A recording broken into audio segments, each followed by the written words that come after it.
Muy buenas tardes, estimados hermanos y amigos. A los que estamos aquí ya están todos bienvenidos.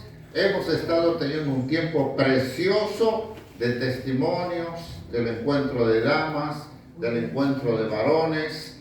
Realmente Dios se ha glorificado, ha bendecido a todos los que han participado y damos gracias a todos los que respaldan, apoyan todas estas actividades, aunque no puedan estar presentes en estos eventos. Damos gracias a Dios por la oportunidad de compartir con ustedes la palabra de Dios a través de este medio en internet, nuestro canal. Como siempre decimos, quiere comunicarse con nosotros, hágalo a través del comentario o también por WhatsApp, que puede ver en la descripción, el número de WhatsApp. Pero queremos invitarle también que si le bendice, comparta con su familia, comparta con sus amigos el link de nuestro canal. Y Dios le va a bendecir, no tengo la menor duda, porque cuando damos, también recibimos del Señor. Así que les invitamos ahora a disponer su corazón a alabar al Señor, a adorar en espíritu y en verdad. Ponga atención en el contenido de las canciones y ponga mayor atención en la exposición de su palabra. Bienvenidos.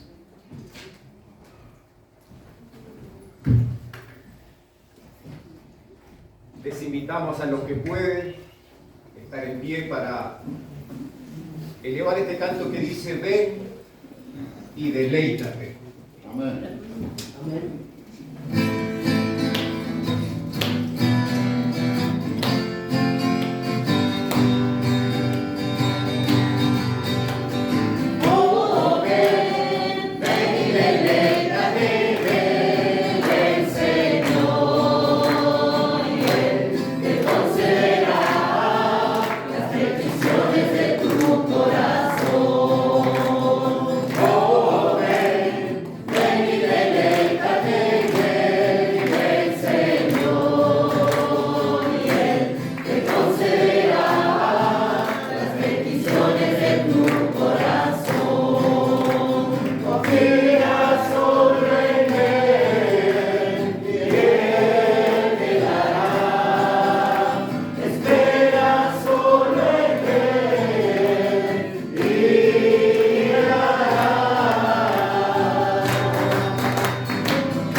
Y ahora vamos a seguir cantando 2 de Timoteo 3, 16, 17. Toda la escritura es inspirada por Dios. Amén. Amén. Esto como lo tenían de deber para decirlo de memoria, Todos ya se lo saben. la mayoría debiera.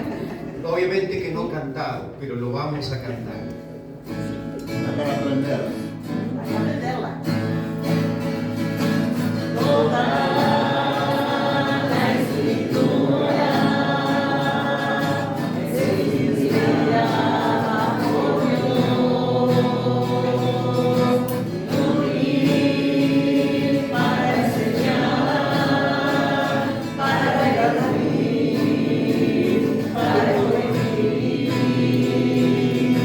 Para instruir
estuvo orando y ahí peleando, y dice, le vamos a poner música. Y es más fácil aprenderlo de memoria. Así que toda la escritura es inspirada por Dios y útil para enseñar, para reprender, para corregir, para instruir en justicia, a fin de que el hombre de Dios sea perfecto, enteramente preparado para toda buena obra. Amén. Sea perfecto, ¿no? Como Él es perfecto, obviamente. En esa perfección estamos. Cada día humillando nuestro rostro, nuestro corazón, reconociendo nuestros pecados delante de un Dios santo y justo, amoroso, y recibiendo ese perdón cuando lo hacemos genuinamente. Pedimos perdón, nos arrepentimos, y ese es un giro, no de 360, un giro al dorso, ¿no? 180 grados. Pecaba, hacía esto, me vuelvo. No, Señor, me arrepiento, confieso, recibo el perdón, pero camino distinto, ahora camino con el Señor. El otro versículo es de bendecir a Jehová en todo tiempo. ¿Quién lo cantaba? El salmista. Bendeciré a Jehová en todo tiempo. Su alabanza en mi boca estará. Bendeciré a Jehová en todo tiempo. Su alabanza en mi boca estará. En Jehová se gloriará mi alma. Lo oirán los mansos y se alegrará. Engrandecer a Jehová conmigo. Exaltemos aún a su nombre. Busqué a Jehová y él me oyó. De todos mis temores me libró. Engrandecer a Jehová conmigo. Exaltemos aún a su nombre. Busqué a Jehová y él me oyó. De todos mis temores me libró. Amén. Y ahora seguimos con Hebreos 4:12, porque la palabra de Dios es viva y eficaz. ¿Cómo es la palabra de Dios? Quiero escuchar. Viva y eficaz. Y más por la Ahora nace. Amén.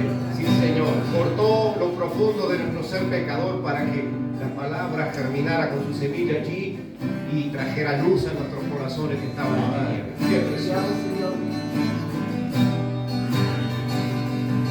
Porque la palabra de Dios es viva y eficaz y más cortante que toda espada de dos filos, penetra hasta partir el alma y el espíritu, las coyunturas y los tuétanos,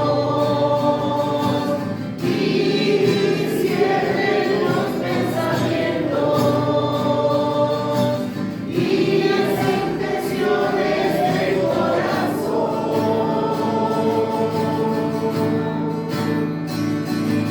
Porque la palabra de Dios es viva y eficaz y más cortante que toda espada de dos filos, penetra hasta partir el alma y el espíritu, las coyunturas y los tuétanos, y discierne los pensamientos y las intenciones del corazón.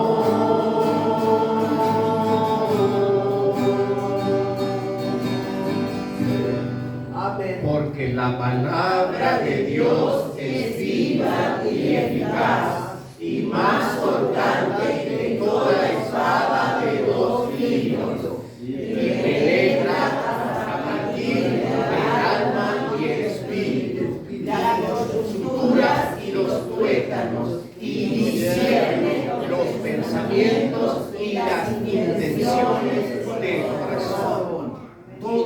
eso hace la palabra de Dios. Está en Hebreos capítulo 4, versículo 2.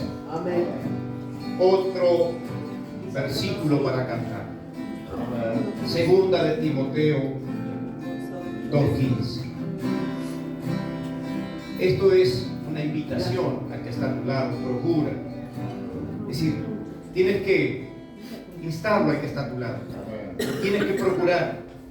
Así como procuras el sustento, el abrigo, vas a trabajar, procuras esas cosas, procura con diligencia presentarte a Dios aprobado, que no es fácil, pero con humildad de corazón, con sencillez de corazón, venimos a humillar nuestros rostros, nuestros corazones delante de este Dios santo y maravilloso, y nos disponemos con esta canción para luego escuchar la palabra de Dios. Amén.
Padre bueno que estás en el cielo, grato es para nosotros, Señor, presentarnos delante de ti, tal como hemos venido, Señor, porque somos pecadores, somos vanos, pero por tu gracia, Señor, somos tus hijos los que hemos recibido al Señor Jesucristo como Señor y Salvador. Gracias, Padre. Y es por eso, Señor, que como hijos tuyos nos presentamos delante de ti.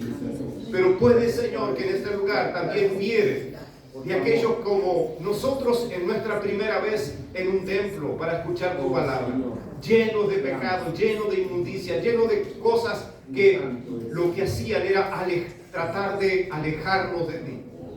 Sin embargo, tú, a pesar de nuestras inmundicias, de nuestras rebeliones, de nuestros pecados, nos acercaste a ti. Gracias, Señor. Señor, sabiendo que el justo pagó el precio por los injustos. Gracias, Nuestro Señor Jesucristo. Tú nos amaste, Padre, en tu Hijo Cristo. Y es por eso que elevamos estos cantos, reconociendo que tu palabra produjo en nosotros un cambio de vida. Reconociendo que era imposible para nosotros hacer tal cosa, pero nada es imposible para ti. Lo que es imposible para los hombres es posible para Dios, así lo dice la Escritura. A ti damos toda la gloria. Te rogamos, Señor, que continúes obrando en cada uno conforme a tu voluntad. Y lo pedimos y lo agradecemos en el nombre del Señor Jesús. Amén. Amén.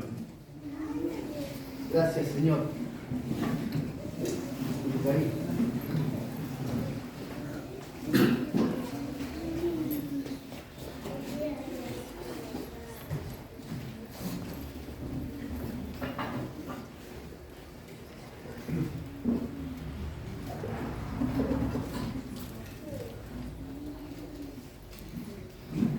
Buenas tardes, hermanos, ¿cómo están?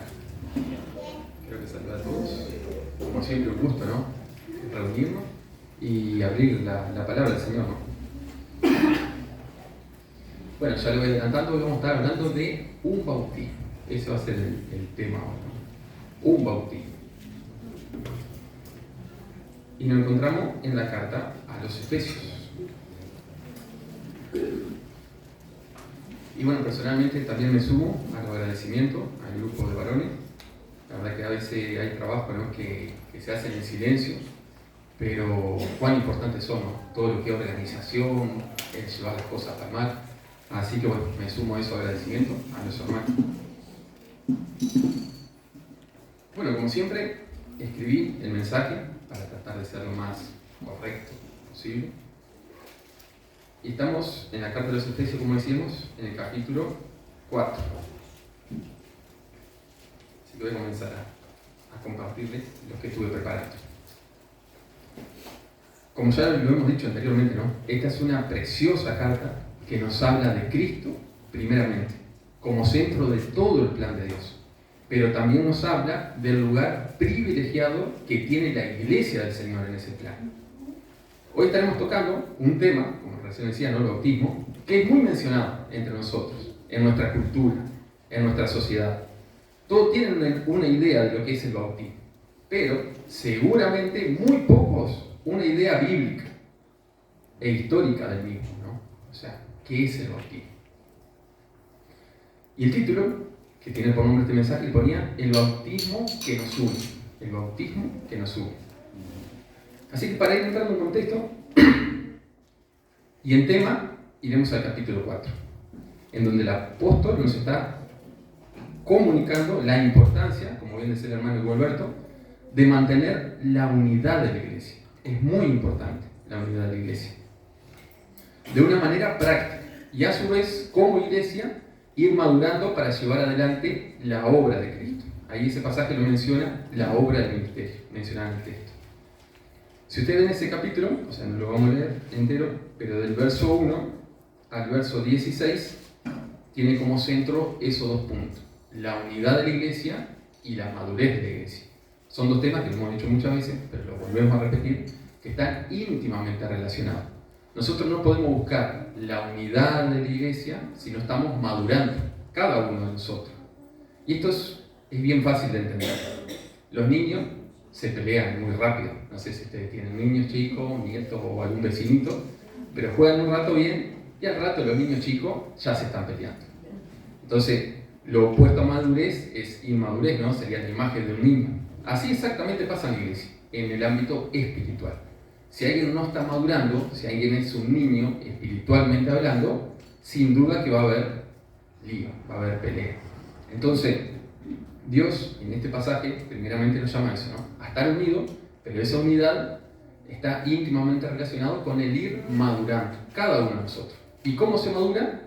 Bueno, dentro de la iglesia, dentro de la iglesia. Es interesante porque el plan de Dios, como bien dijimos, ya lo dice la Escritura, es reunir todo en Cristo. Pero en ese plan, la iglesia tiene un papel, o sea, que Dios se lo ha dado, ¿no? Un papel muy importante. Se menciona como cuerpo de Cristo, y es en ese cuerpo de creyente, en esa unidad, que alguien va madurando. O sea, no se habla de cristianos solitarios, ¿no? Como, no sé si alguna vez vieron el llanero solitario. Bueno, yo no lo vi porque era antes que yo todavía. Pero todos escuchamos, ¿no? Llanero solitario, que creo que andaba por la llanura y ahí haciendo justicia, ¿no? No sé, creo, a mano propia. Bueno, eso no existe en el ámbito cristiano. Nosotros, Dios, en su plan eterno, revelado de reunir todo en Cristo, ha hecho su pueblo, su congregación, su iglesia, en el cual debe estar juntos, unidos, y ahí es donde cada uno tiene que ir madurando, poniendo al servicio del otro el don, y así es como vamos madurando, ¿no?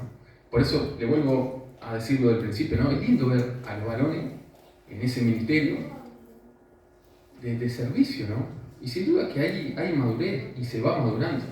Y así como a mí me lleva un tiempo tal vez sentarme a estudiar la Escritura para poder también, o sea, poner el don a servicio de ustedes, así los hermanos ponen ese servicio, o sea, ese don al servicio de los hermanos. Y cada uno de nosotros, o sea, dice también la Escritura que cuando alguien es introducido a la iglesia del Señor, o sea, tiene un don espiritual.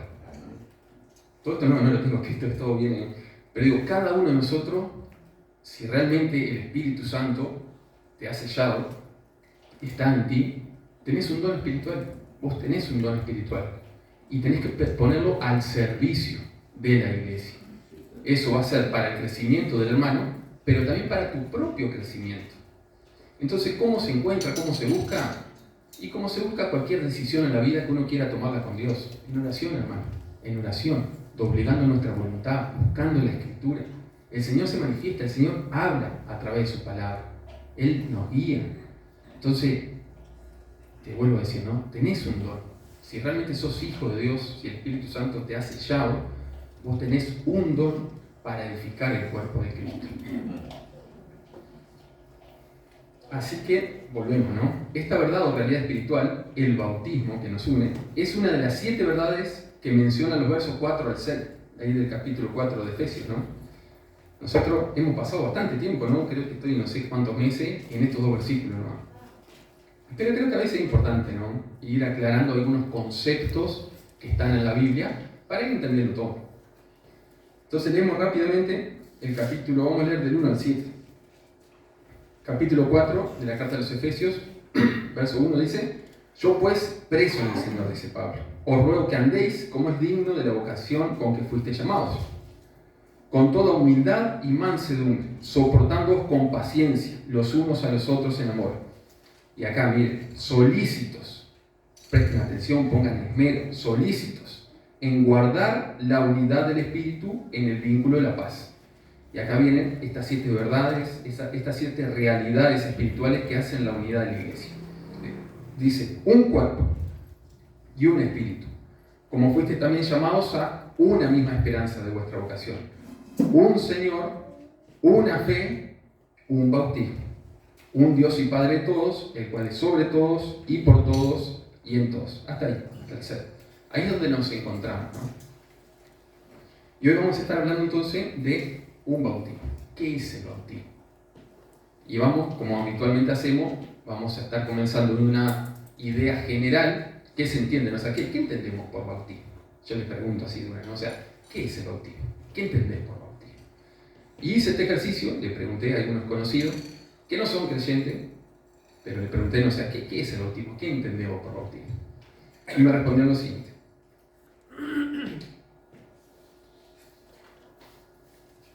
Bueno, antes de decirles, para que ustedes ya sepan, ¿no? O sea, cuánto va a durar el mensaje, bueno, voy a poner perdón, se me perdió. Pero son 4 puntos. Yo creo que no me demoro mucho. Hasta las 10 de la noche, después hacemos la social. Bueno, súper bien. No, son 4 puntos, que como les decía, ¿no? El primer punto va a ser este, o sea, a grandes modos, o culturalmente hablando, qué es el bautismo y qué se entiende.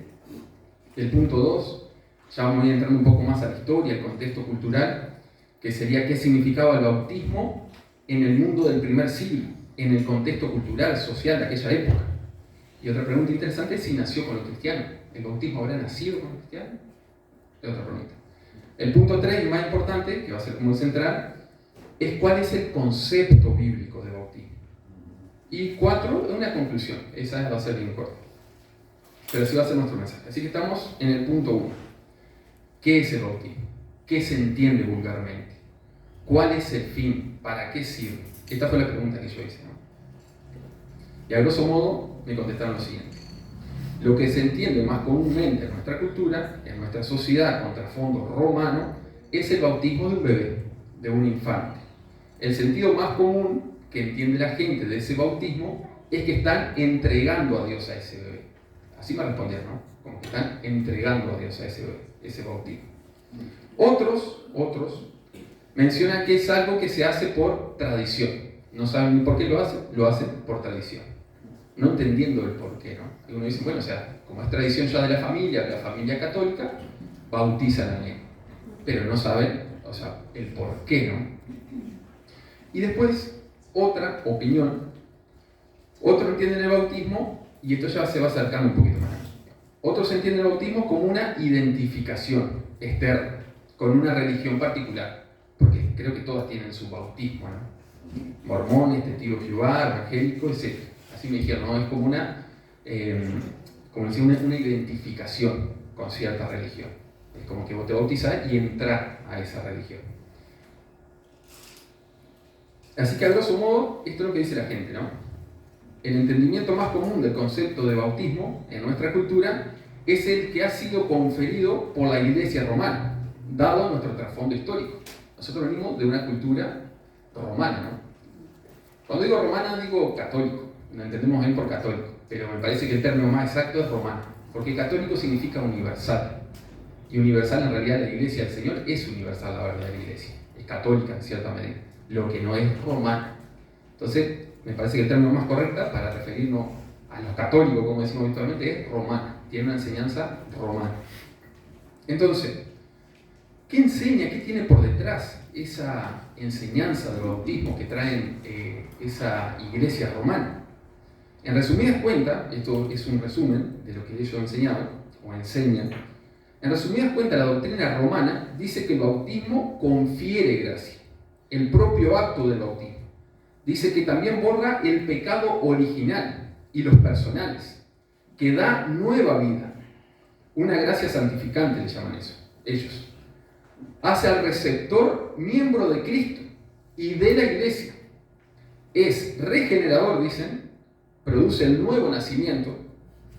En resumen, para el catolicismo, el bautismo es la puerta de entrada objetiva a la vida cristiana. El medio instituido por Cristo, dice, para nacer de nuevo y recibir el Espíritu Santo.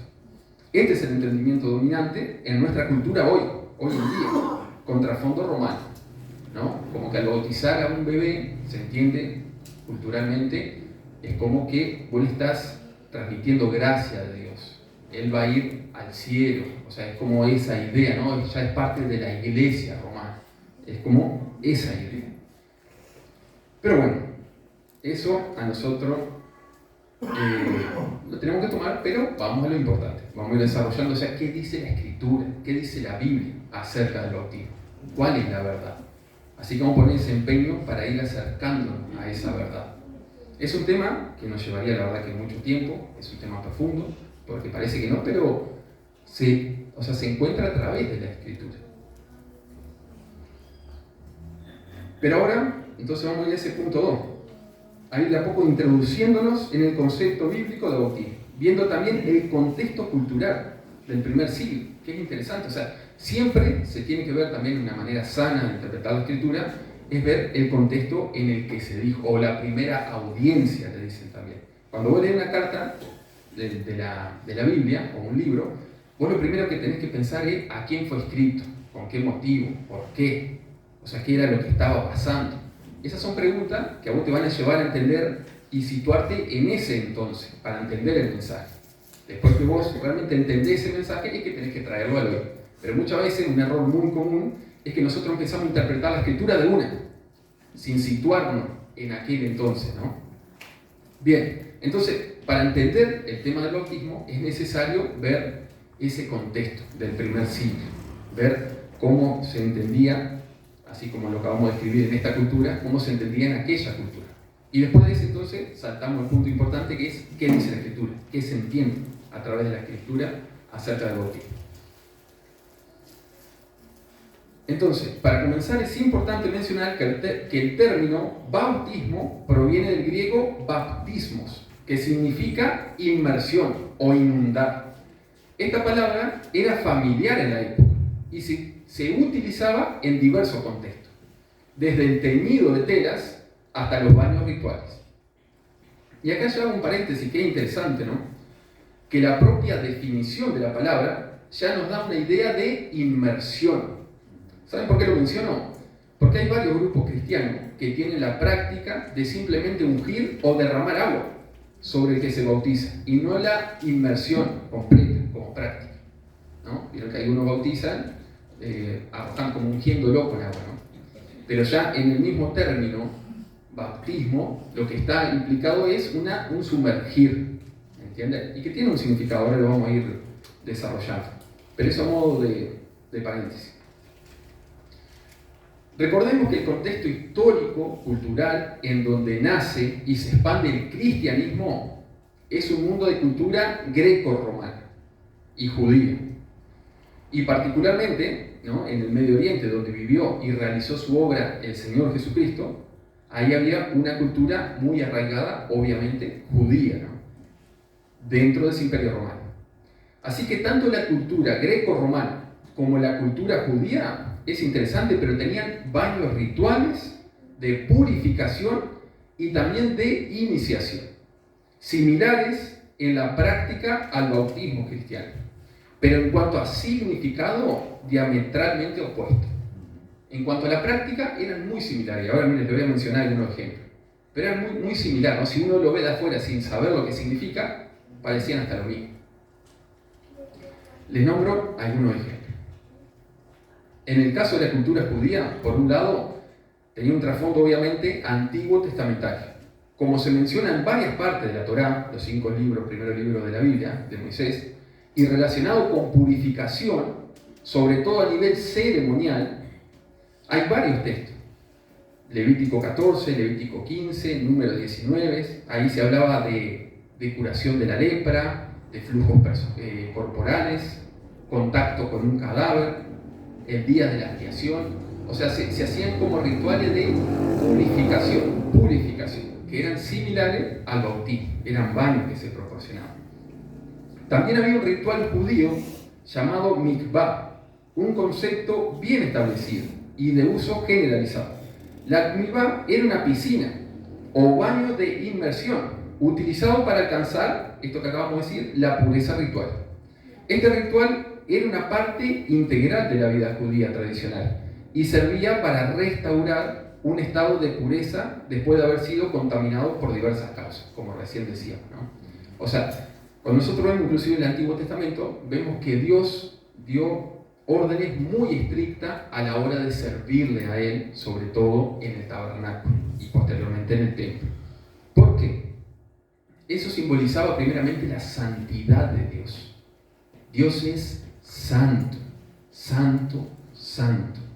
Entonces le había dejado estrictamente cómo se debía acercar a Él. Lo vamos a ver ahora, pero toda esa liturgia, todos esos procesos eran imagen, eran sombra de Cristo. Eran todos sombra de Cristo. Y ahora lo vamos a ir viendo. Pero los judíos, en cierta manera, lo usaban de esa manera, ¿no? Había esos rituales de inmersión, que, por ejemplo, la mikvah, que era muy similar, ¿no?, a lo que es el bautismo, al ver de manera práctica. Entonces había dado, en muchos casos, que los líderes religiosos judíos habían agregados a estas prácticas de purificación rituales del Antiguo Testamento costumbres propias y exageraciones, ¿no?, que Dios no demandaba en su palabra. Como por ejemplo, si quieren acompáñenme, en Marcos 7, 1 al 8. Esa purificación había sido dada por Dios, pero, como pasa habitualmente, le agregaban.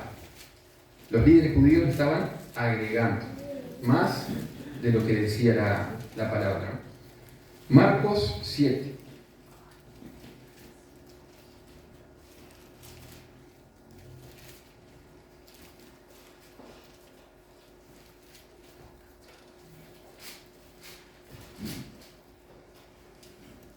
Marcos, capítulo 7, del verso 1 al 8.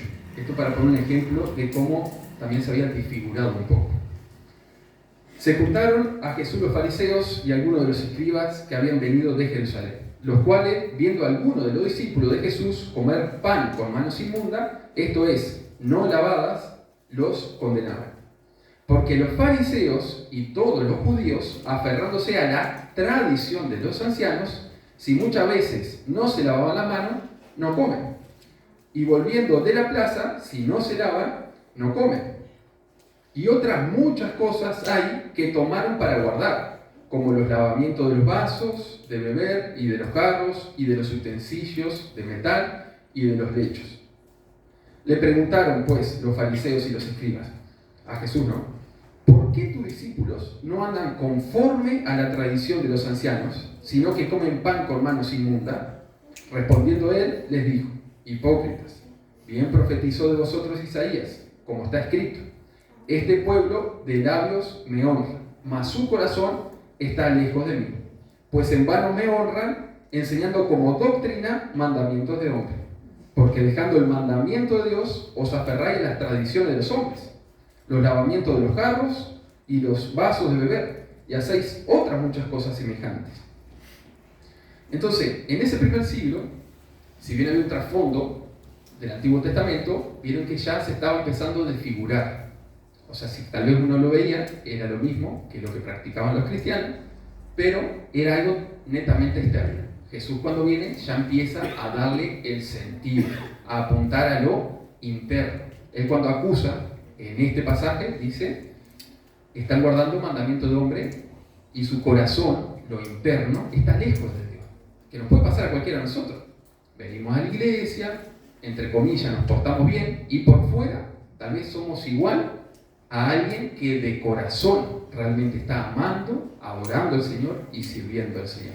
Entonces eso siempre hay que tener mucho cuidado, de no desviarnos, como le pasó a muchos líderes judíos y a gran parte del pueblo judío, de quedarse solo con lo externo, con la religión. No, en la relación con Dios es algo interno, que cada uno de nosotros tenemos que ir trabajando. Entonces, en ese primer siglo estaban esas prácticas judías, que venían con un trasfondo del Antiguo Testamento, pero ya le habían empezado a agregar cosas, ya se estaba desfigurando. Por otro lado, en esa misma cultura del primer siglo, dentro de la cultura teníamos la parte greco-romana, y en este caso era más diversa la cosa, ¿no? Había rituales de iniciación y de purificación de diferentes religiones. Ahí había de la que pidieran, ¿no? Romanas, griegas, egipcias, como vemos también en Hechos capítulo 17. Dice que había tantos dioses que habían hecho un dios, por las dudas si se olvidaron de uno, al no conocido, ¿no? Había un altar al dios no conocido. Entonces, en este mundo greco-romano eran politeístas, estaban llenos de dioses. Y que inclusive en esa cultura totalmente pagana había hasta prácticas que eran muy parecidas. Le voy a nombrar algunas. En algunos casos eran rociados con agua sagrada, ¿no? Miren la agua bendita, no sé si les suena, ¿no? Miren, a veces, muchas veces uno empieza a escarbar. En algunos casos eran rociados con agua sagrada, le llamaban, para entrar al templo. En otros se bañaban en el mar para iniciarse en cierta religión. En otros casos había baños rituales que proporcionaba un sacerdote, y de esta manera, miren qué interesante, quedaban limpios de su inmundicia de la vida anterior. Como pueden ver, en cuanto a práctica, exteriormente hablando, había sin número de rituales que eran muy parecidos, por no decir igual, al bautismo cristiano del primer siglo. Como también los hay hoy. Hoy creo que cada religión tiene su bautismo, ¿no? Yo creo que hasta las que hacen ocultismo, todas esas cosas, creo que también tienen iniciaciones y bautismo y cosas, ¿no? Creo. Pero lo que voy es que hay un sinnúmero, entre comillas, de bautismo. Pero nosotros ahora sabemos qué es lo que nos diferencia como cristianos, o qué es el verdadero bautismo. ¿Cuál es la diferencia con todo eso? Que exteriormente parece lo mismo. Se sumerge y sale. Pues sí, pero ¿cuál es la diferencia? Viene uno que no sepa, ¿no? ¿Cuál es la diferencia? En cuanto a práctica, tal vez son similares. Pero ahora viene el punto que a nosotros nos interesa, ¿no? Ahora vamos a ir entrando al punto álgido e importante del mensaje de hoy. Pero antes para no irnos de tema, no déjenme hacer un llamado de atención. Nosotros no perdamos de vista nuestro texto dentro de su contexto. Nosotros estamos hablando de la unidad de la iglesia en Efesios 4. Y dentro de este capítulo 4 vemos cómo hay verdades o realidades espirituales que nos unen como iglesia del Señor. Una unidad que ha sido hecha por Dios. Una de estas verdades es un bautismo. El bautismo es lo que nos une. Es una de las verdades que nos une como iglesia. Ahora vamos a ir desarrollando de qué se trata ese bautismo. Y sobre este concepto es que tenemos que trabajar y profundizar. Entonces acá a mí me surgían varias preguntas, ¿no? ¿Cuál es el bautismo que nos une como iglesia? ¿Cuál es el bautismo que nos une como iglesia? ¿Cuál es el bautismo que nos une como pueblo del Señor? ¿Cuál es el bautismo que nos hace uno? Dice que somos uno. En esta pregunta estaremos trabajando ahora. Así que vamos a ese tercer punto. ¿Cuál es el concepto bíblico de bautismo? ¿Qué dice la Biblia al respecto? ¿Cuál es la verdad? Como acabamos de ver en el punto anterior, el bautismo cristiano es semejante a práctica de otras religiones en lo que a práctica exterior se refiere, ¿no? En cuanto a si nosotros vemos, son similares. Pero ahora vamos al corazón. Pero la diferencia está en su significado, en lo que representa. Ahí está el punto. El significado y lo que representa. Y a eso es que tenemos que dedicarle tiempo. Yo se lo voy a resumir, después lo voy a desarrollar, pero para que ustedes ya tengan ese concepto de qué nos referimos, ¿no? Yo ponía lo siguiente, para resumir.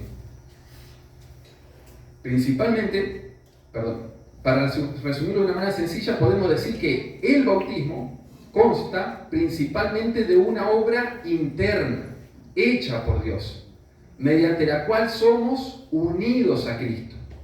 Nos identificamos con su vida, muerte y resurrección.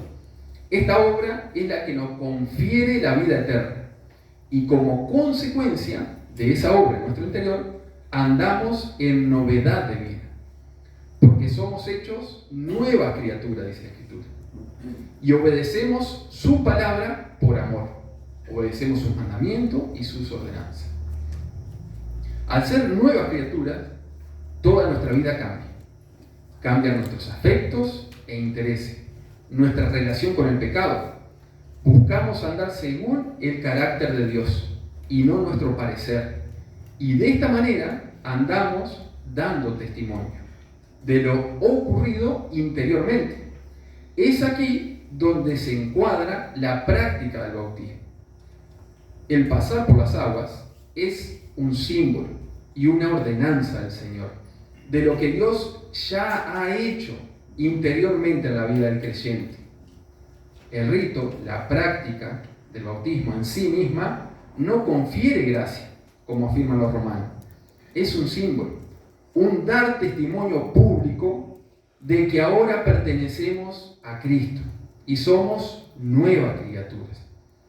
Mediante obedecer su palabra, y en este caso esta ordenanza del bautismo, también es cierto que nuestra fe es fortalecida. Él nos afirma, nos sostiene. Resumidamente, este es el concepto del bautismo en las Escrituras. ¿Sí? ¿Entendieron algo? Se lo vuelvo a leer. ¿Sí? Pero algo bien sencillo, es algo interno. El verdadero bautismo es algo interno. Es la obra de Dios hecha en nuestro interior. Naturalmente eso se exterioriza, porque somos hechos nueva criatura. Y es un paso dentro de ese caminar de fe, el pasar por las aguas. Es una ordenanza del Señor. Entonces nosotros simplemente con ese símbolo estamos manifestando, estamos dando testimonio público de algo que ya sucedió en nosotros. Ahora pasaremos a desarrollar este concepto con los pasajes bíblicos pertinentes, para que ustedes vean que yo no me inventé nada, ¿no? Y este concepto es el que se desprende de las Escrituras. Sería bueno poder profundizar en cada texto para ver las profundas relaciones e implicaciones que tiene la doctrina del bautismo y cómo es un concepto arraigado en la obra de Cristo y profetizado desde el Antiguo Testamento. Pero dado al poco tiempo que tenemos, haremos un estudio general, se podría decir, de manera conceptual, a modo de concepto, a través de las Escrituras.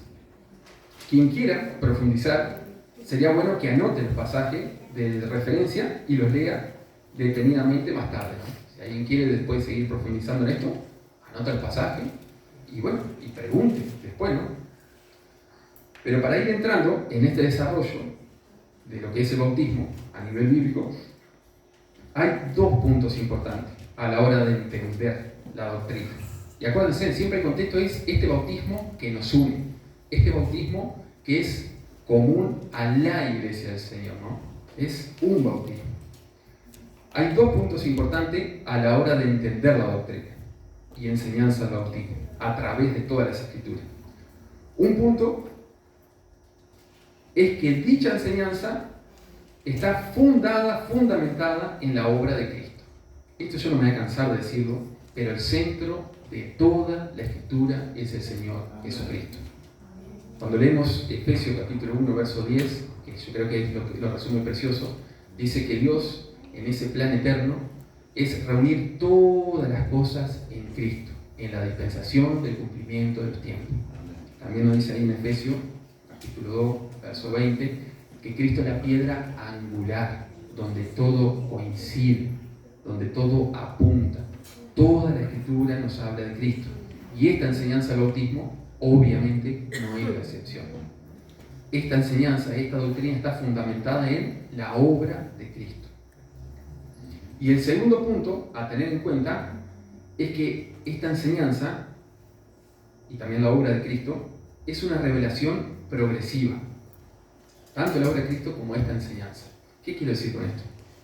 Nosotros cuando leemos la Biblia, también se lo he mencionado varias veces, nosotros vemos cómo el plan de Dios se comienza a desarrollar en la historia de la humanidad. Y ese plan de Dios, como lo acabo de decir, que lo dice la Escritura, es reunir todo en Cristo. Nosotros desde el Génesis hasta el Apocalipsis tenemos el desarrollo de ese plan eterno.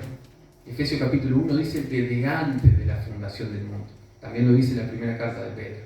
Entonces, en ese plan es interesante, pero cada vez se va arrojando más luz acerca de ese plan. Lo vuelvo a mencionar. Esto ya lo he escuchado una cantidad de veces, pero es bueno repetirlo. Nosotros tenemos la creación del hombre, de la mujer, solo para poner un ejemplo, en Génesis capítulo 1, vemos cómo el primer hombre ya falló. Y cómo desde ahí ya se está apuntando al segundo Adán, que habla Romanos capítulo 5. Y ya vemos cómo en Génesis capítulo 3, verso 15, ya está la promesa. Ni bien cae en pecado el hombre, el único medio de salvación es por intermedio de la promesa. ¿Qué decía la promesa? Que el descendiente de la mujer aplastaría la cabeza de Satanás. Daría vuelta, revertiría toda esa caída del ser humano en pecado y en condenación, bajo el juicio de Dios. ¿Quién realmente restablecería todo eso? Nuestro Señor Jesucristo. Toda la Escritura nos habla de Él. Y ahí, como ustedes ven, solo tienen esa promesa. Pero después esa promesa se va desarrollando, se va desarrollando, se va desarrollando, y cada vez hay más luz acerca de la obra, acerca de quién sería, de dónde vendría. Entonces toda la Escritura nos habla de Cristo. Y esta enseñanza del bautismo simplemente es otra, por decir de una manera, otra visión de esa obra, ¿no? Entonces, vamos a tratar de dimensionar, explicar esto que estoy diciendo. El plan de Dios, desde antes de la fundación del mundo, es como lo dice Efesios 1:10. Dice reunir todo en Cristo. Y comenzando del libro de Génesis, pasando por todo el Antiguo Testamento, donde se menciona, y esto, miren, escuchen esto. Por ejemplo, por poner algún ejemplo, de esto hay pero cientos y cientos de ejemplos, ¿no? Por ejemplo, nos dice quién sería. Nos dice que sería un hijo de David, 2 Samuel capítulo 7. Nos dice, por ejemplo, de dónde vendría. De Belén, eso está en Miqueas 5:2. Nos dice cuándo vendría, el tiempo exacto de su aparición. Eso se encuentra en la profecía de Génesis 49:4 y en la 70 semana de Daniel, capítulo 9 de Daniel, del verso 24 al 27. También nos dice qué obra llevaría a cabo. Entre otras, habla de la expiación por el pecado en Isaías 53. Y acá hay un largo etcétera, ¿no? Vuelvo a lo mismo. Toda la Escritura nos habla de Cristo. Empieza cada vez a arrojar más luz, más luz, más luz acerca del Mesías, del Señor. Y lo vuelvo a repetir. Toda la Escritura nos habla de Cristo, de su persona y su obra. Y ahora vamos entrando al tema del bautismo. Uno de estos beneficios anunciados que traería la obra y persona del Mesías es el beneficio de la purificación de nuestros pecados. Esto es precioso, hermano. Escuchen, uno de los beneficios que traería el Mesías es la purificación de nuestros pecados, de nuestras iniquidades. Ahora lo vamos a leer, pero si quieren notarlo, eso se encuentra en Ezequiel, capítulo 36, en especial del verso 25 al 27. También Isaías 44:3 y Isaías 32:2. Término con el cual está muy ligado el bautismo, ¿no? La purificación de los pecados. Entonces, miren cómo todo nos habla de Cristo, cómo esa idea de bautismo, de purificación, de esa obra de Cristo, ya se encuentra anunciada, prometida en el Antiguo Testamento. Acompáñenme a Ezequiel capítulo 36.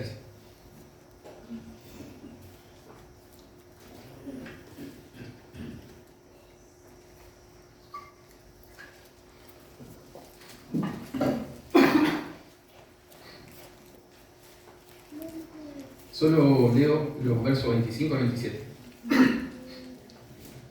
Dice así. ¿Llegaron todos? ¿Ahí? Sí. Esparciré sobre vosotros agua limpia, y seréis limpiados de todas vuestras inmundicias, y de todos vuestros ídolos os limpiaré. Os daré corazón nuevo, y pondré espíritu nuevo dentro de vosotros, y quitaré de vuestra carne el corazón de piedra, y os daré un corazón de carne. Verso 27.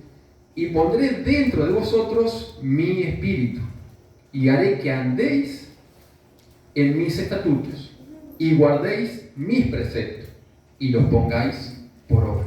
Ezequiel 36. Isaías 44:3. Dice, porque yo derramaré aguas sobre el sequedal, y ríos sobre la tierra árida. Mi espíritu derramaré sobre tu generación, y mi bendición sobre tus renuevos. Isaías 32, verso 1 y 2. He aquí, y miren qué precioso cómo nombra al Rey, a Cristo. He aquí que para justicia reinará un Rey. Todas profecías, ¿no? Y príncipes precedirán el juicio.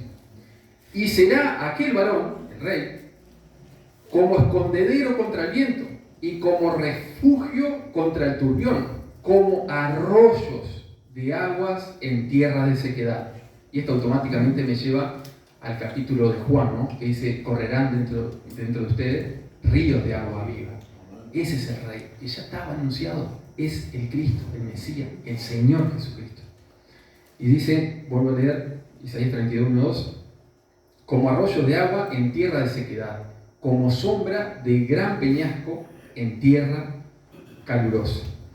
Estas son algunas profecías. Hay más, hay más. Pero le quiero mostrar que ya el bautismo, esa renovación interior, esa obra interior, ya estaba anunciada desde el Antiguo Testamento, que vendría el Rey. Como vemos, por un lado, había promesas de que Dios mismo, porque ahí está en primera persona, o sea, Él lo haría, Dios mismo lavaría la rebelión, los pecados de su pueblo, haría morar su espíritu, daría un nuevo corazón y produciría internamente una regeneración para que su pueblo anduviera en sus caminos. La promesa del nuevo pacto que sería llevada adelante por el Mesías. Eso nosotros hoy está cumplido en Cristo. Nosotros hoy, el Espíritu de Dios mora en nosotros. Nosotros realmente podemos andar en santidad. Realmente Cristo ya pagó el precio de nuestros pecados, nos lavó. Esto no quiere decir que no pequemos, que no nos equivoquemos, que no tengamos lucha en nuestro interior, pero hay un poder que es el mismo poder que levantó a Jesucristo de los muertos. Es el mismo poder, dice la Escritura. Ese poder obra en el creyente para vida eterna y para santidad. Porque somos un pueblo que Dios ha tomado y que dice lo ha sacado fuera. Nosotros tenemos que ser diferentes si tenemos realmente el Espíritu de Dios. Entonces, estas promesas las vemos cumplidas en Cristo y en su obra.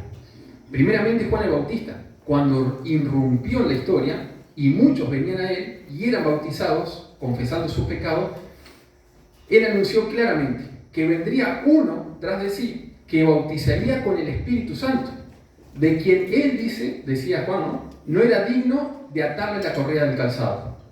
Lo que estaba diciendo Juan el Bautista era: el tiempo se ha cumplido, el reino de los cielos se ha acercado, arrepiéntanse, crean y recibirán el don del Espíritu Santo, el cual, históricamente hablando, fue derramado en toda plenitud en Pentecostés, ¿no? Juan llega y empieza a anunciar, o sea, el tiempo ha llegado, el Mesías viene. Él era, también lo dice Cristo, ¿no? Aquel Elías que había de venir, que iba a enderezar, iba a ir preparando los corazones para que se volvieran a Dios. Y es un tiempo histórico impresionante, precioso. Él anuncia, él iba delante del Mesías, delante de Jehová, dice Isaías, delante de Jehová. Entonces ahí comienza a revelarse esa obra eterna de Dios, se empieza a cumplir. Esas profecías que acabamos de leer vienen a cumplimiento con Cristo. Jesús también se lo menciona a Nicodemo en Juan 3, 5 al 8, si quieren acompáñenme. Juan 3, 5 al 8. Y es interesante porque ese pasaje de Juan 3 está relacionado directamente o íntimamente con Ezequiel 36, las promesas que acabamos de decir. Juan capítulo 3.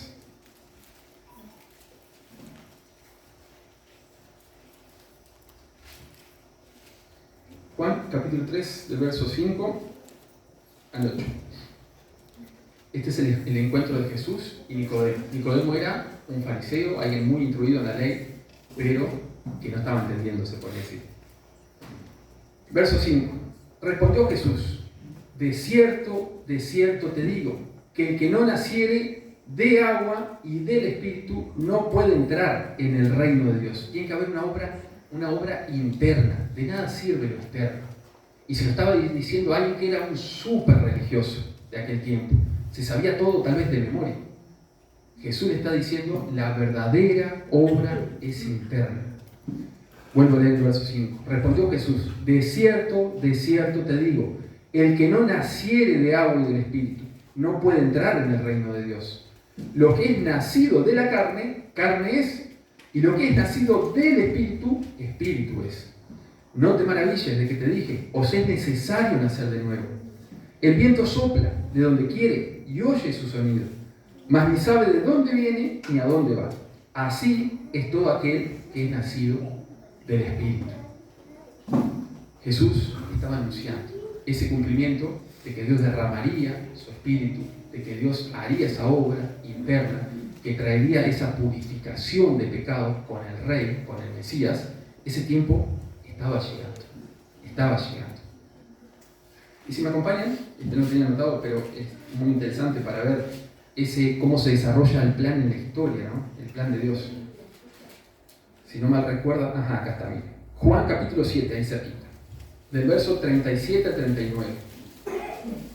Llega Juan, está Cristo también en escena, empieza a predicar esta verdad de que el Mesías había llegado, que había esas profecías, se están empezando a cumplir. Juan capítulo 7, verso 37 en adelante. Dice: y en el último y gran día de la fiesta, Jesús se puso de pies y alzó la voz, diciendo: si alguno tiene sed, venga a mí y beba. El que cree en mí, como dice la Escritura, de su... Estos textos son del Antiguo Testamento. Está citando.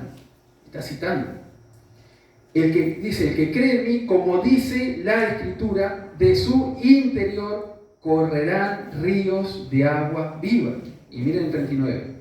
Esto dijo del Espíritu, que habían de recibir los que creyesen en Él, pues aún no había venido el Espíritu Santo, porque Jesús no había sido aún glorificado. El Espíritu Santo llega en Pentecostés. Acá Cristo está anunciando, está llevando adelante esa obra, en donde descansa nuestra salvación. Nuestra salvación no descansa en vos, no descansa en mí, no es por algo que yo tenga que hacer. La salvación del ser humano descansa en Cristo, en la obra, en la vida, muerte y resurrección de Cristo. Por eso vuelvo a repetir, miren el verso 39. Esto dijo del Espíritu, que habían de recibir, tiempo futuro, los que creyesen en Él, pues aún no había venido el Espíritu Santo, porque Jesús no había sido aún glorificado, no había sido consumada la obra. Esa obra, que si ustedes prestan atención en el Nuevo Testamento, uno de los textos que más se menciona es el Salmo 110, que dice: siéntate a mi diestra, ¿no? Dijo el Señor a mi Señor: siéntate a mi diestra hasta que ponga a tus enemigos por estrado de mi pie. Lo que está diciendo que es lo que dijo el Señor en la cruz: consumado es. Y después el Señor dice: toda potestad me es dada, toda autoridad me es dada. Hermanos, la obra está cumplida. Está cumplida. Venía Cristo. Venía Cristo. El reino de los cielos se ha acercado, decían. Y miren cómo lo dice, es precioso. Si alguno tiene sed, venga a mí y beba. Esto lo sigue diciendo el Señor. Si alguno tiene sed, venga a mí y beba. ¿Cuál es tu necesidad? Yo no sé, pero sí sé que el único que puede saciar tu interior inquieto es solamente el Señor Jesucristo. Interesante, miren, mi abuelo, casi me viene a la mente, esto es un paréntesis. Mi abuelo griego, el padre de mi mamá, vino de Grecia y él, hay una casa muy extraña que hizo allá en Mercedes, y un día, bueno, la conoce Orlando, la conoce. Y en esa casa, una casa como de 3 pisos, con 2 columnas altas, usted la ve, es media gótica, una cosa así. Pero había puesto, ¿no? Arriba, escrito con varilla, el espíritu inquieto, ¿para qué paz? Así había puesto, ¿no? Yo nunca tuve la oportunidad de conversar con él, pero eso no es el cristianismo, sin duda, ¿no? Es todo lo contrario. El cristianismo te dice paz, el espíritu inquietud. Es como estar junto a corriente de agua, con el pastor, con el Señor, que te apacienta, que te da todo lo que vos necesitas realmente. En tu interior, el único que puede saciar tu sed, calmar tu hambre, estar en paz, es Cristo y su obra. Y su obra. Bueno, volvemos. El bautismo, ¿no? Así que son todos textos de cumplimiento de aquella profecía de que vendría el Mesías, de que traería esa regeneración espiritual, ese lavamiento, que el Espíritu de Dios moraría dentro de su pueblo. A partir de Hechos 2, como recién lo mencionamos, de Pentecostés, con la venida del Espíritu Santo en adelante, se predica esta obra cumplida de Cristo a todas las naciones. Y esto, en el capítulo 1, verso 8, dice: ustedes me serán testigos, ¿no? ¿Cuándo? Cuando venga el Espíritu Santo, me seréis testigos, dice, en Judea, en Samaria y hasta la última de la tierra. Y acá estamos, ¿no? Predicando. Entonces, a todas las naciones, las obras de Cristo que quitan los pecados y regeneran el corazón. Y es interesante porque esa obra está ligada totalmente al bautismo. Primeramente interno y luego de testimonio público. Si ustedes leen el libro de Hechos, ustedes ven eso. Le voy a poner un par de ejemplos simplemente. En el capítulo 2, si quieren acompáñenme, capítulo 2 de Hechos.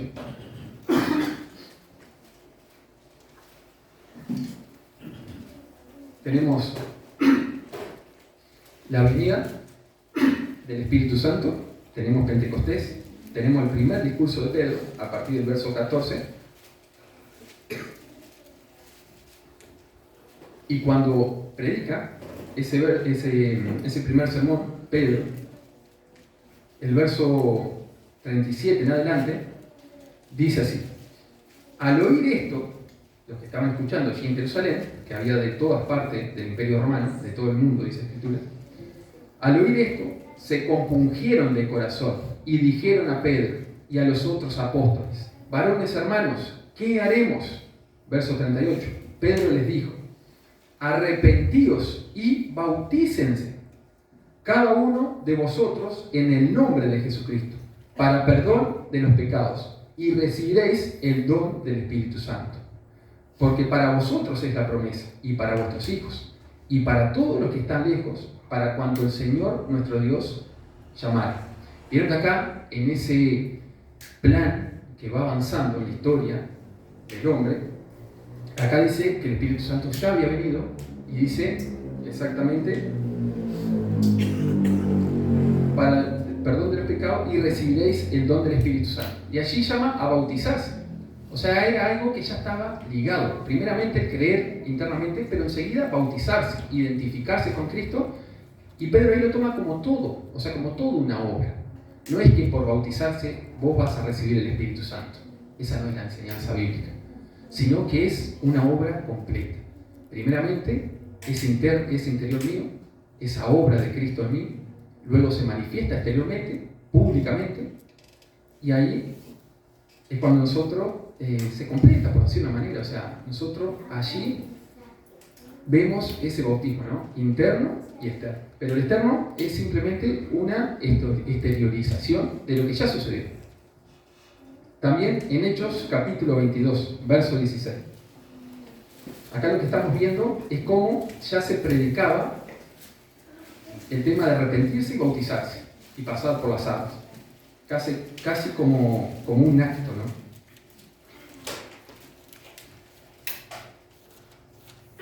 En Hechos capítulo 22, verso 16, Pablo está contando su conversión y cómo Ananías participó en ella, ¿no? Hechos capítulo 22, verso 16. Pablo, narrando su conversión, menciona entonces cuando Ananías le dice, verso 16, ahora pues, ¿por qué te detienes? Levántate y bautízate y lava tus pecados, invocando su nombre. Miren que siempre está ligado, ¿no? El hecho de bautizarse con el creer.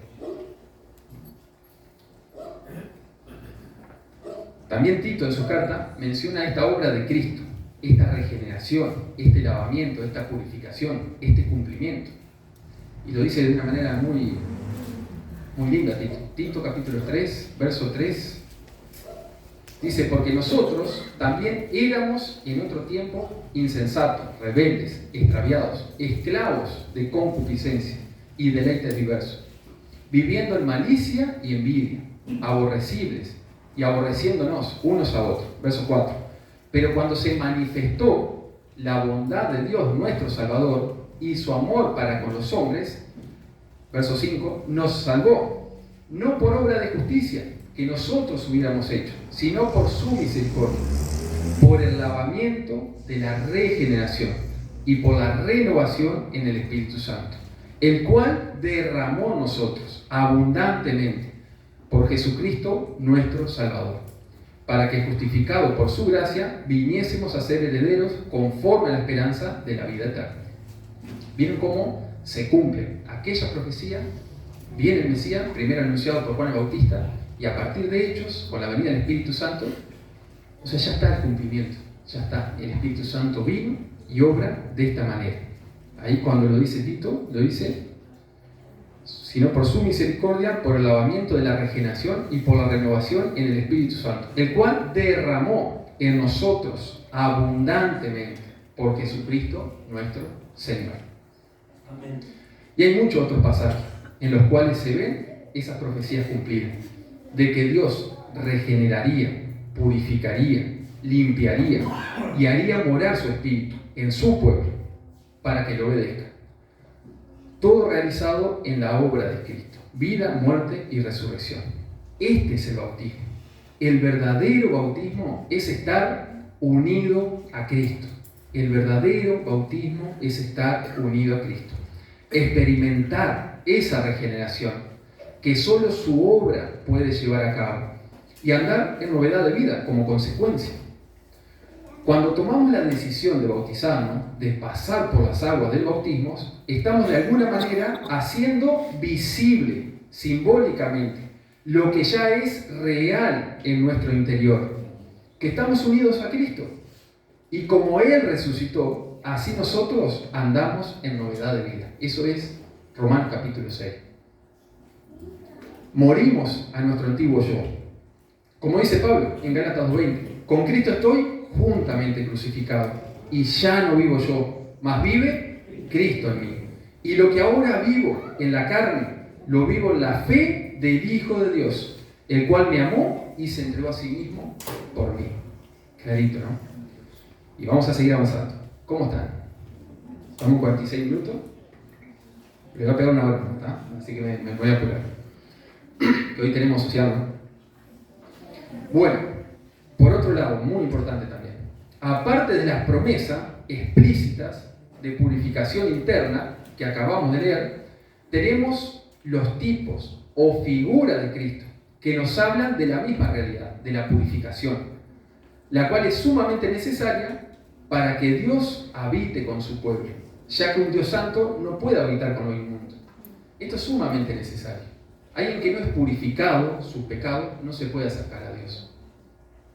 Y en el Antiguo Testamento eran figuras, eran tipos, se llama, que apuntaban a Cristo. Ya con la venida del Mesías y el cumplimiento, nuestra purificación es por intermedio de la obra del Mesías. En el Antiguo Testamento también era por intermedio del Mesías, pero eran lo que mencionábamos, ¿no? Lo que se hacía en el tabernáculo, en el templo, apuntaba a Cristo. Con respecto a estos tipos o a estas figuras que apuntaban a Cristo y su obra, hay varias, pero una que especialmente llamó mi atención se encuentra en Números. Acompáñenme. Números capítulo 19.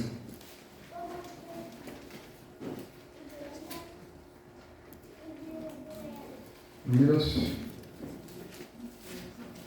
19.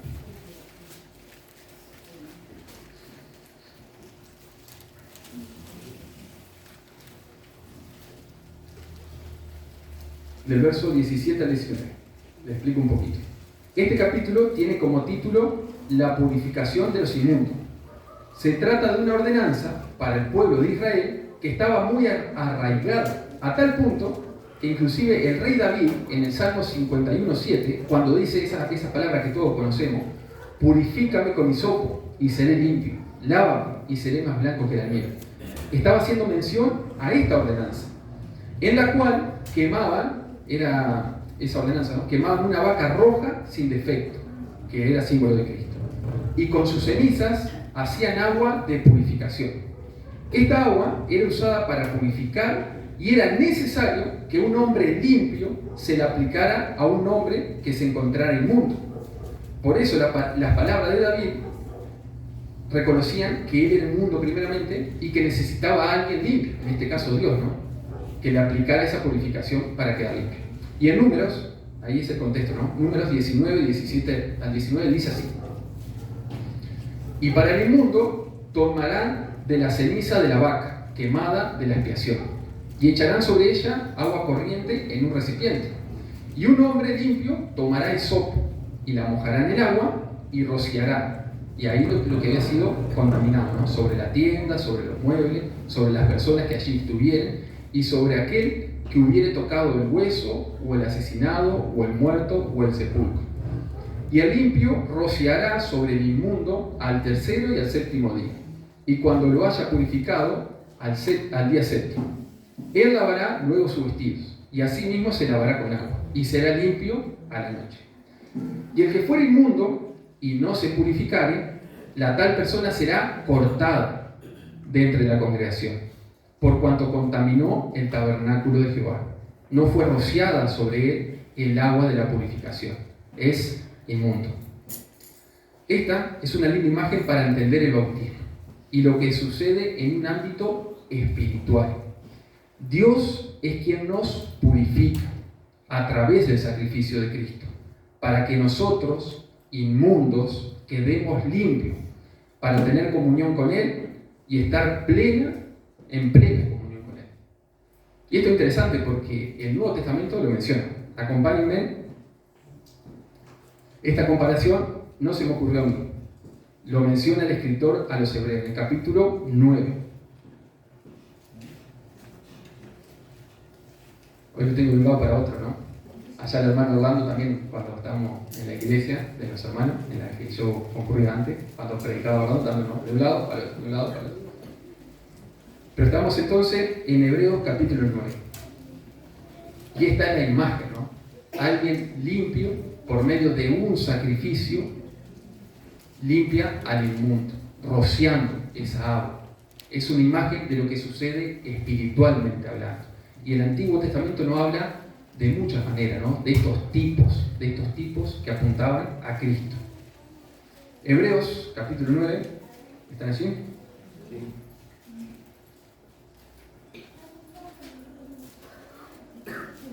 Vamos a leer del verso 13 al 15. Dice así. Acá la carta de los Hebreos es preciosa. Es preciosa ver cómo todo apuntaba a Cristo. En este capítulo 9 lo que viene hablando es cómo el tabernáculo era una figura de Cristo. Es lo que viene desarrollando. Y el verso 13 dice, porque lo que se hacía allí era sacrificio para poder acercar al inmundo, al hombre pecador, al Dios santo. Porque si la sangre de los toros y de los machos cabríos, y miren lo que dice ahí, y las cenizas de la becerra rociada a los inmundos, el pasaje que acabamos de leer, santifican para la purificación de la carne, porque eran ritos, se puede decir, para poder entrar al tabernáculo. Entonces, si esos ritos santifican para la purificación de la carne, cuánto más la sangre de Cristo, el cual mediante el Espíritu eterno se ofreció a sí mismo sin mancha a Dios, limpiará vuestra conciencia de obras muertas, para que sirváis al Dios vivo. Así que, no, hasta ahí. Pero vieron que es clarito, ¿no? Es la obra de Cristo, hermano. Podemos descansar en Cristo. Podemos tener paz, podemos tener esa tranquilidad de conciencia en lo que está diciendo allí. Anteriormente eran rituales que exteriormente te limpiaban para poderte acercar. Pero esta sangre, que es mucho más preciosa, que fue ofrecida una sola vez para siempre, puede limpiar tu conciencia totalmente. Si vos crees en Jesucristo, tenés paz para con Dios, tenés paz, tus pecados son perdonados, ya fueron pagados en la cruz. Hermano, eso te tiene que dar paz, te tiene que dar esa nueva vida, no de vivir por la ley, que si hago mal esto, si hago bien aquello. No.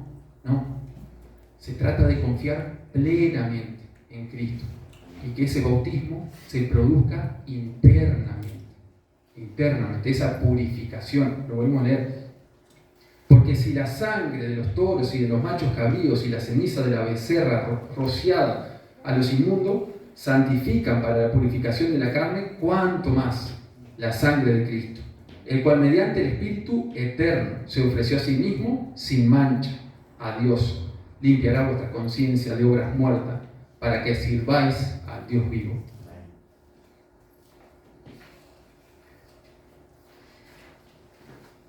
Así que ya llegando a la conclusión, hermano, hay un bautismo, hay un solo bautismo que une a la iglesia del Señor. Es el bautismo que acabamos de tratar. Es estar espiritualmente unido a Cristo. Ese es el verdadero bautismo.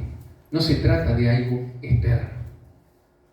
Lo que hacemos exteriormente es simplemente un símbolo, una ordenanza que dejó el Señor, pero de algo que ya tuvo que haber sucedido internamente. Así que el verdadero bautismo es estar espiritualmente unido a Cristo. Yo te hago la pregunta: ¿has sido bautizado en ese sentido? ¿Has experimentado este encuentro con Cristo? La limpieza de tus pecados, la paz. ¿Has sido bautizado en el Espíritu Santo? Son preguntas, yo no lo sé, yo simplemente voy a buscar.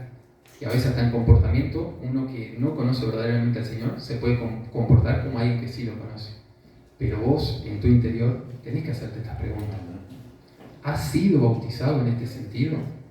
¿Has experimentado este encuentro con Cristo? ¿Esta limpieza de tu pecado? ¿Has experimentado la paz? ¿Has sido bautizado en el Espíritu Santo? Y si la respuesta es sí, el segundo punto es: ¿has dado testimonio público de lo que ha sucedido en tu interior?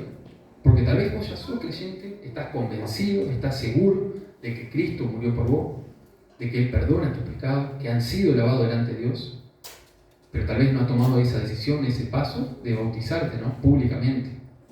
Porque para nosotros tal vez hoy es fácil, pero antes, y hoy en día en realidad, en muchas culturas, el bautizarse, el identificarse con Cristo, es la muerte.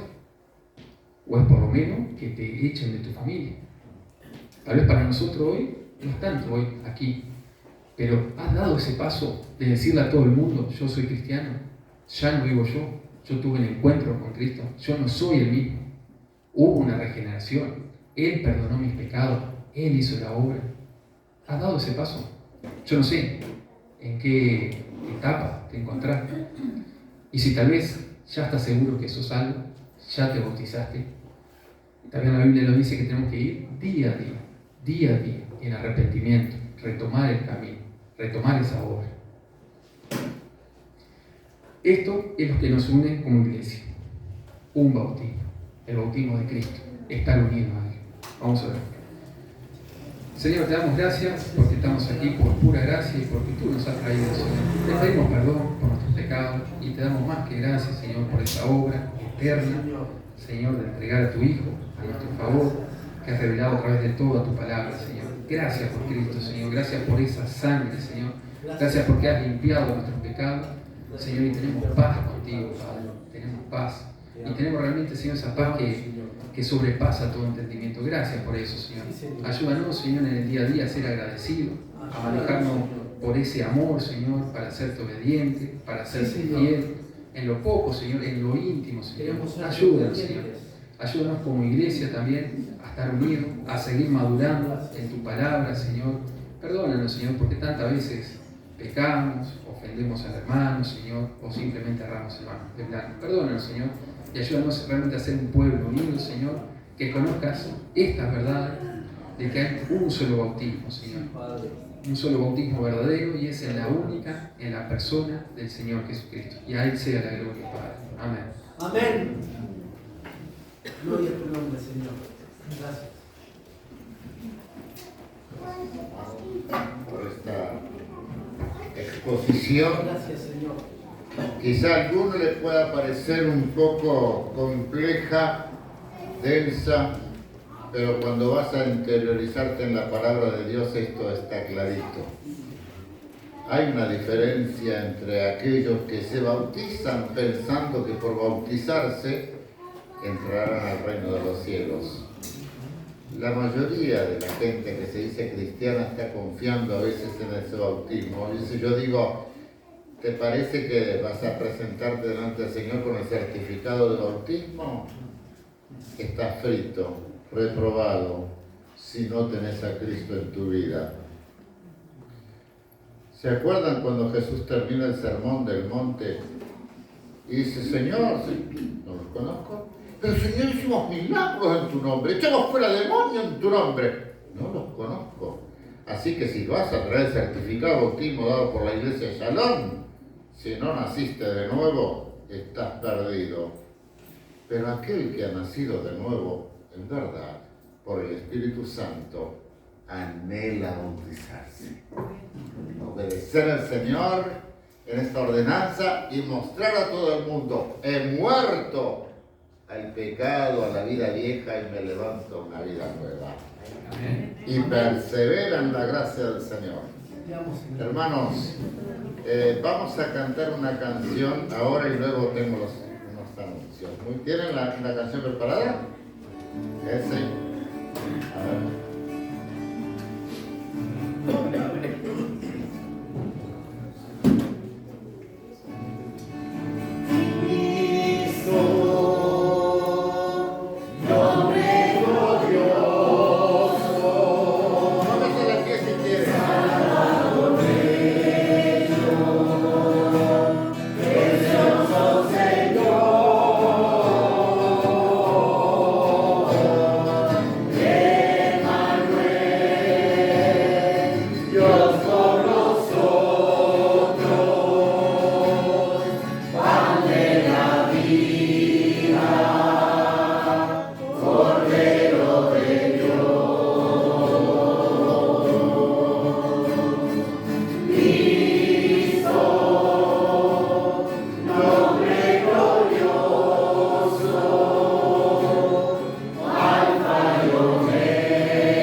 Hasta la próxima semana nosotros continuamos con otra parte del culto. Bendiciones.